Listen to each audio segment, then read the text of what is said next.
તાપી જિલ્લાના કાંકરાપાડામાં પ્રધાનમંત્રી નરેન્દ્ર મોદીના કાર્યક્રમમાં બંદોબસ્ત પૂરો કરી પરત ફરી રહેલા પોલીસ કોન્સ્ટેબલનું અજાણ્યા વાહન ચાલકે અડફેટમાં લેતા મોત નીપજ્યું છે।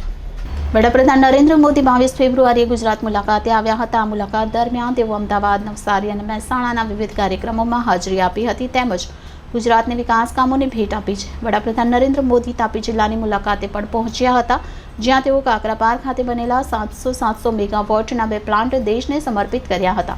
આ કાર્યક્રમમાં મોટી સંખ્યામાં પોલીસ બંદોબસ્ત ગોઠવવામાં આવ્યો હતો, જેમાં પોલીસ કોન્સ્ટેબલ સેતુલ ચૌધરી કાકરાપાડામાં બંદોબસ્તમાં હતો અને વડાપ્રધાનના કાર્યક્રમમાં બંદોબસ્ત બોજ પૂર્ણ થયા બાદ પોલીસકર્મી સેતુલ બાઇક પર સુરત ખાતે આવી રહ્યા હતા ત્યારે અજાણ્યા વાહન ચાલકે અડફેટમાં લેતા ગંભીર ઇજાઓ પહોંચી હતી।